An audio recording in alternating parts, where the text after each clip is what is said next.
The Israel-Palestine conflict: why won't this war end?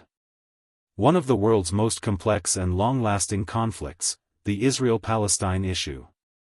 But when and why did this war begin, and why does it never seem to end? Let's explore the roots of this question deep in history. Historical background. The Ottoman period and before. For centuries, the land known today as Israel and Palestine was part of the vast Ottoman Empire. Under Ottoman rule, this region was home to a diverse population of Muslims, Christians, and Jews, who generally lived side by side in relative peace. At that time, the idea of a Jewish state in Palestine was not a mainstream concept. But by the late 19th century, things began to change. In Europe, a political movement called Zionism emerged, led by Jewish thinkers and activists who believed that the Jewish people needed their own independent homeland, and that homeland, they believed, should be in Palestine. This idea gained momentum as anti-Semitic violence and discrimination spread across Europe. As a result, small waves of Jewish migration to Palestine began, even before the collapse of the Ottoman Empire. These early movements set the stage for the much deeper conflict that was to come. British Mandate period. After World War I, the Ottoman Empire collapsed, and the British took control of Palestine under what became known as the British Mandate, approved by the League of Nations. In 1917, while World War I was still raging, the British government made a pivotal promise through the Balfour Declaration. They supported the establishment of a national home for the Jewish people in Palestine. But at the same time, Britain had also made conflicting promises to the Arab population, suggesting they would support an independent Arab state in the region. As Jewish immigration to Palestine increased in the 1920s and 1930s, especially due to rising anti-Semitism in Europe and the horrors of Nazi Germany, tensions grew rapidly between Jewish immigrants and the Arab population. Arabs feared they were losing control of their land and future. Violent riots, protests, and uprisings broke out, and British forces struggled to keep the peace.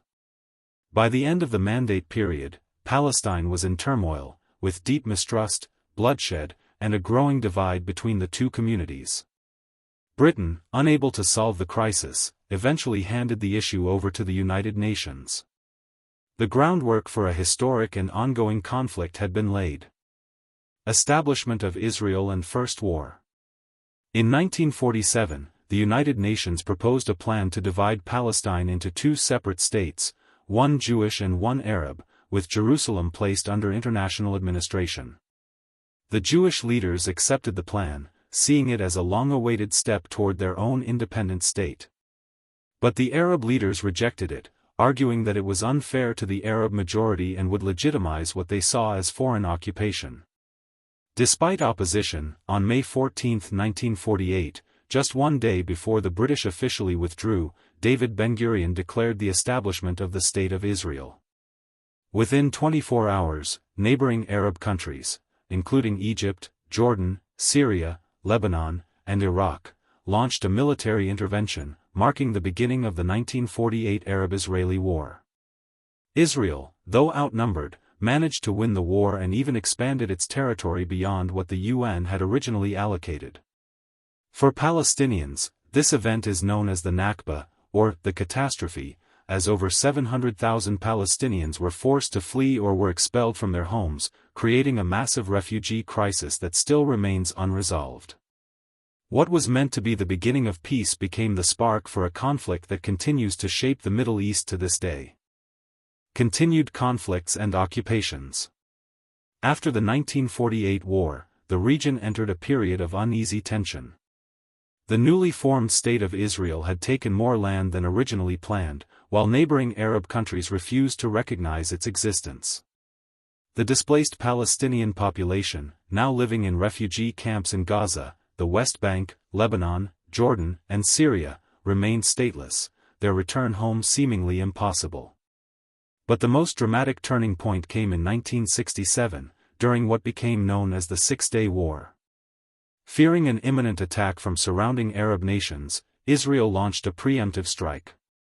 In just 6 days, Israel decisively defeated Egypt, Syria, and Jordan, and captured massive new territories, the West Bank, including East Jerusalem from Jordan, Gaza and the Sinai Peninsula from Egypt, and the Golan Heights from Syria. With these victories, Israel found itself in control of millions of Palestinians, but with no clear plan for peace, integration, or independence for them. This occupation deeply changed the landscape of the conflict. Israel began establishing Jewish settlements in the occupied West Bank and East Jerusalem, a move that Palestinians and much of the international community consider illegal under international law. These settlements continue to expand to this day, fueling tension and often leading to violence. Meanwhile, Palestinian resistance was growing. In 1964, the Palestine Liberation Organization, PLO, was founded, aiming to fight for Palestinian self-determination. The PLO, led by Yasser Arafat, became the political and symbolic face of the Palestinian national movement. Over the years, it used both political means and armed struggle, including guerrilla warfare and attacks against Israeli civilians and soldiers. Israel responded with military operations, crackdowns, and increased surveillance and control over the Palestinian territories. The region became a cycle of uprising and retaliation. In 1987, Palestinians in the West Bank and Gaza launched the First Intifada, a grassroots uprising marked by protests, civil disobedience, and clashes with Israeli forces.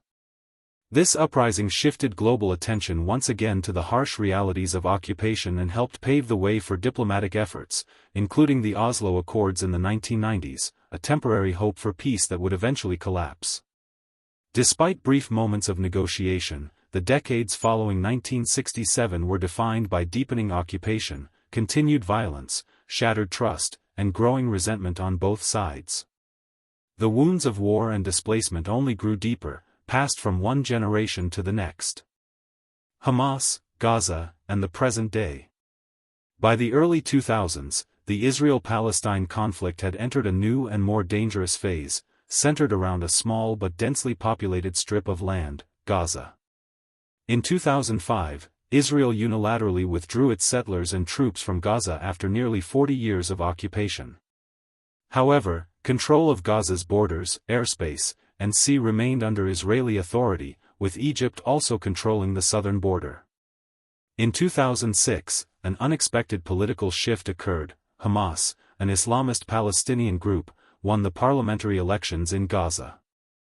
Hamas, which is designated as a terrorist organization by Israel, the United States, the European Union, and several other countries, had grown in popularity due to its strong opposition to Israel and its extensive social programs. But after violent clashes with its rival faction, Fatah, Hamas took full control of Gaza in 2007, splitting Palestinian leadership into two, Hamas in Gaza, and the Palestinian Authority, led by Fatah, in the West Bank. In response to Hamas' takeover, Israel and Egypt imposed a strict blockade on Gaza, limiting the movement of people and goods in and out of the territory. This blockade has been in place ever since, creating a dire humanitarian crisis. Over 2 million people live in Gaza under extreme economic hardship, with limited access to clean water, electricity, healthcare, and freedom of movement.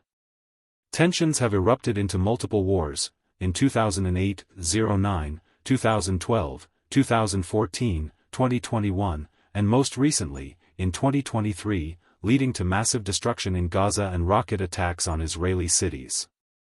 Israel says its attacks are aimed at Hamas military infrastructure, while critics argue that the bombings have killed thousands of civilians and destroyed vital infrastructure like schools, hospitals, and apartment buildings. On the other side, Hamas has launched thousands of rockets into Israeli territory, targeting cities and towns, sometimes resulting in civilian deaths. While Israel has deployed its Iron Dome missile defense system, the constant threat of rocket fire has left many Israelis living in fear, especially in areas close to Gaza.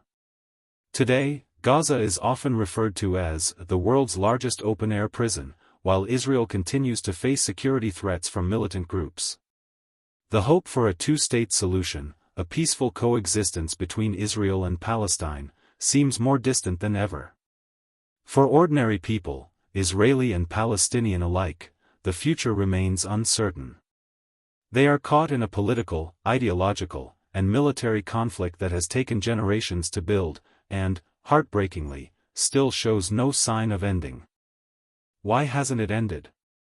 After decades of war, peace talks, broken ceasefires, and international mediation, the world still asks the same question: why hasn't the Israel-Palestine conflict ended? The truth is, the conflict is incredibly complex, rooted in history, identity, religion, land, trauma, and power. Both sides carry generations of pain, loss, and fear. And both believe they are fighting for survival, justice, and dignity. For Palestinians, the dream is clear: freedom, statehood, and the right to return to their ancestral homes.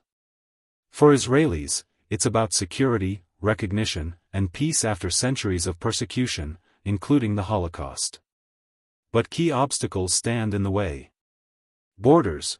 There's still no agreement on where a future Palestinian state would be and whether it's even possible with expanding Israeli settlements in the West Bank. Jerusalem. Both Israelis and Palestinians claim it as their capital. Its religious significance makes any compromise emotionally charged and politically explosive. Right of return. Millions of Palestinian refugees and their descendants want the right to return to homes lost in 1948. Israel fears this would end the Jewish majority in the country. Trust. After so many broken promises, wars, and attacks, deep distrust defines both communities. Peace efforts have failed time and again because neither side truly believes the other will uphold a deal. Leadership divisions. The Palestinian political split between Hamas and the Palestinian Authority weakens their negotiating power, while Israeli politics have increasingly shifted toward right-wing coalitions less open to compromise. International involvement. Global powers have often taken sides, or used the conflict for their own strategic interests, rather than pushing for a fair and lasting solution. In the end, the people, not just the politicians, are the ones who suffer most. Families torn apart, children growing up under occupation or constant threat, dreams lost in rubble and fear. Still, there are voices, Israeli and Palestinian, who speak of peace, of understanding, of coexistence. Artists, activists, parents, and young people who believe that the future doesn't have to be written in blood. But as long as injustice, violence, and fear continue to shape daily life, peace will remain a hope, not a reality. Conclusion and message. The Israel-Palestine conflict is not just between two peoples, it's a war involving history, identity, religion, and land. Peace may not be easy, but it's not impossible either.